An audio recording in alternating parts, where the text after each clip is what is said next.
The rain poured heavily on the dimly lit streets, washing away the dust and dirt that had settled over the years.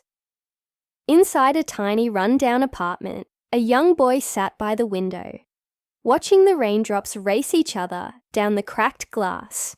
His mother, a frail woman in her mid-30s, sat on the edge of their worn-out couch, her fingers carefully stitching a patch onto his only decent pair of pants. Despite the struggles they faced daily, she never let her son see her pain. She always smiled, always assured him that better days were ahead, even if she wasn't sure herself. "Mom, do you think people like us ever get lucky?" the boy asked suddenly, his voice filled with innocent curiosity. His mother looked up, her eyes softening. "Luck comes in different ways, sweetheart. Sometimes it's just around the corner, waiting for the right moment." She didn't know how right she was.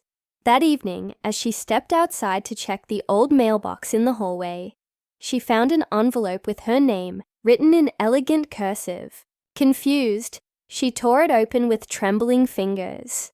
Inside was a beautifully designed invitation to an exclusive charity ball, a grand event attended by the wealthiest and most influential people in the city. She read the words over and over, unable to believe her eyes. The invitation welcomed her and her son as special guests. Her heart pounded. Why them? Who would invite a poor single mother and her child to such a prestigious event? Was it a mistake? She walked back inside, holding the letter as if it might disappear if she let go. The boy saw the expression on her face and rushed to her side. "Mom, what is it?" She hesitated before handing him the invitation. As he read it, his eyes grew wide. "We're going to a real ball, like in the movies." A small laugh escaped her lips. "It looks like it." For the first time in years, hope flickered in her heart. Maybe this was the stroke of luck she had always wished for. Maybe things were finally turning around. But then reality set in. They had nothing to wear. Their clothes were simple and worn out. Far from the elegance required for such an event, how could they show up looking like this? The excitement was quickly replaced by worry. That night, as her son slept soundly beside her, she lay awake, thinking of all the possibilities. Was this a cruel joke, or was someone truly trying to help them? The following day, she made a difficult decision. No matter how out of place they might feel, they would go. They had been given a chance, and she wasn't going to let fear take it away. With what little money she had saved, she bought a second-hand dress and a small suit for her son. It wasn't much, but it was enough to make them feel presentable. Finally, the evening of the ball arrived. Standing in front of the grand venue, they both gazed in awe at the glittering chandeliers visible through the massive glass doors. Expensive cars lined the driveway. An elegantly dressed guest stepped out, their laughter echoing through the crisp night air. The mother clutched her son's hand tightly. "Are you ready?" she whispered. He nodded, though his grip on her fingers told her he was just as nervous as she was. As they stepped inside, the sight took their breath away. The ballroom was magnificent. Golden lights twinkled like stars. A live orchestra played soft, enchanting music, and the air smelled of fresh roses and expensive perfume. Heads turned as they walked in. Some guests whispered among themselves, their eyes filled with curiosity. Others simply looked past them, as if they didn't belong. The mother swallowed hard, keeping her chin up. A well-dressed waiter approached with a warm smile. "Welcome, madam. Your presence has been greatly anticipated." Anticipated? The words confused her even more. Who had invited them? And why?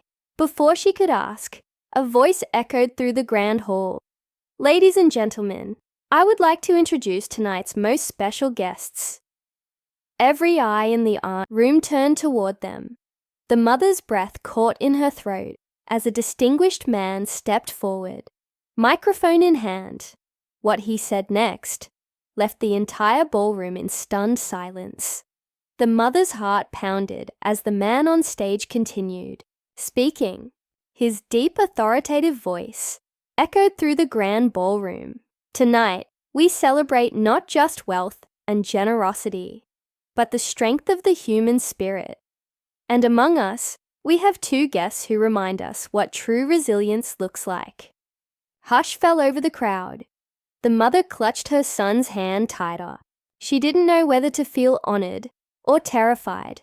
The man's eyes found hers, his gaze warm yet unreadable. Please, join me on stage. Her legs felt heavy, but with her son looking up at her with wide, trusting eyes, she forced herself to move.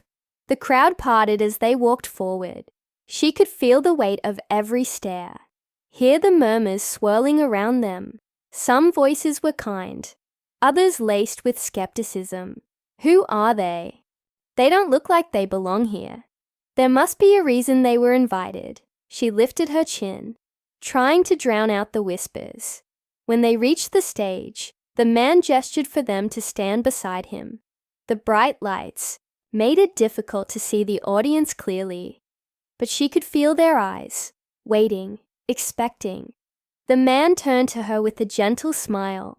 Would you mind telling us your name? She hesitated before speaking. I'm Clara, and this is my son, Daniel. A few guests exchanged glances, as if trying to recall if they had ever heard those names before. The man nodded. Clara, do you know why you're here tonight? She swallowed. No. I only received an invitation. I don't know who sent it. A small knowing smile touched his lips. Then allow me to explain. The room fell into complete silence. Many years ago, there was a little girl who used to visit a bakery every morning before school. She didn't buy anything. She just stood outside, watching through the glass as warm bread and pastries were placed on display. The bakery owner noticed her and one day handed her a small loaf of bread. No charge, just kindness. That little girl never forgot the generosity of that moment. Clara's breath hitched. A memory, long buried, surfaced in her mind. The man continued. That little girl grew up, and though life was not always kind to her, she carried that act of kindness in her heart. But what she didn't know was that the bakery owner had a son, and he never forgot her either. Clara's hand trembled. She turned to look at the man. Really look at him. Something familiar flickered in his features. You, she whispered. He nodded. I was that boy, watching from the back of the bakery, as my father handed you that bread every morning. Gasps rippled through the audience. Some leaned in, now fully invested in the unexpected turn of events. I never had the chance to speak to you back then, but I never forgot you, Clara. My father always said, kindness should be repaid in ways we never expect. When I found out about your struggles, I knew it was my turn to return the kindness you once received. Tears welled in Clara's eyes. The memories of those early years, the hunger, the quiet gratitude of a warm piece of bread. It all came rushing back. The room was silent, waiting for her reaction. She turned to her son, who was gripping her hand tightly. His eyes filled with wonder. I don't know what to say, she whispered. You don't have to say anything, the man said softly. Tonight is not just about a charity ball. Tonight is about rewriting destinies. Clara barely had time to process his words when he turned to the audience. Ladies and gentlemen, I believe we all know what it means to struggle, to rise above hardships. But sometimes, all it takes is one act of kindness to change a life forever. And now it's time for us to do something that will truly leave an impact. The audience, once skeptical, was now leaning forward, waiting for his next words. Clara could sense something big was coming, but she had no idea what. Then, the man made an announcement that left her entire world spinning. The room was silent. Anticipation thick in the air. Clara's heart pounded as she gripped Daniel's hand, trying to steady herself. She had no idea what was coming next, but she could feel it was something big. The man took a deep breath before speaking again. Tonight, I want to do more than just repay a kindness. I want to change a life, just like my father changed mine by teaching me the value of compassion. And so, in honor of the woman who once inspired me, I would like to offer Clara and Daniel a fresh start. Gasps rippled through the crowd. Clara froze. I have arranged for a new home, a stable job, and an educational fund for Daniel. No more struggling to make ends meet. No more sleepless nights worrying about the future. You both deserve a chance to live with dignity and hope. Clara's legs nearly gave out beneath her. She had spent years working tirelessly, barely getting by, always putting Daniel first. The thought of stability, of security, it felt like an impossible dream. Tears welled in her eyes, but she hesitated. Why? She whispered. Why would you do all this for us? The man's gaze softened.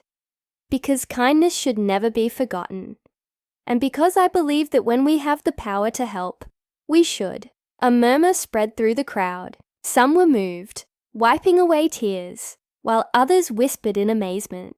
It wasn't often that someone in a position of wealth and power used it to truly change a life in such a direct way. Daniel looked up at his mother, his small fingers squeezing hers. Mom, does this mean we won't have to worry anymore? Clara let out a shaky breath. For so long, she had taught her son to be strong, to keep going, no matter how difficult life became. And now, for the first time, she could give him something she never had: security. With tears streaming down her face, she turned to the man who had once been a boy, watching her from behind a bakery counter. Thank you, she whispered. But the moment wasn't over yet. An older gentleman in the front row stood up, clearing his throat. I would like to contribute as well, he announced. Let's set up a scholarship for Daniel. A boy with a mother, this strong deserves every opportunity to succeed. Then another voice spoke up. And I will offer Clara a position in my company. Someone who has fought this hard deserves a chance to thrive. One by one, members of the audience began offering support, donations, job opportunities, mentorships. What had started as one man's gesture of gratitude had ignited something powerful in the room. Clara was overwhelmed, covering her mouth with her hands. It was too much, too generous. She had spent so many years being invisible, struggling in the shadows, and now people saw her. They cared.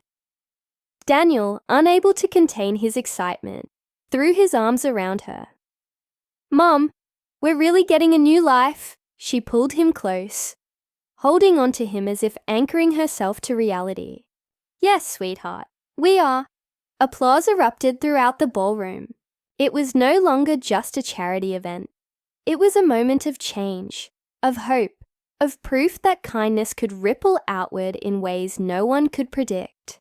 As Clara and Daniel stepped off the stage, people approached them with warm smiles, offering congratulations, support, and encouragement. She no longer felt out of place. She felt like she belonged. Outside, the rain had stopped, and the night air felt crisp and new. Clara tilted her head back, closing her eyes for a moment. Letting it all sink in, a warm hand touched her shoulder.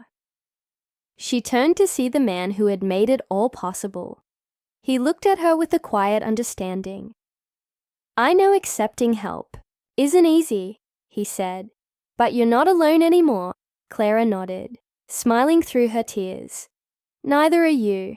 With Daniel's hand in hers, she stepped into the night, not as the struggling mother she had once been, but as a woman, stepping into a future filled with hope.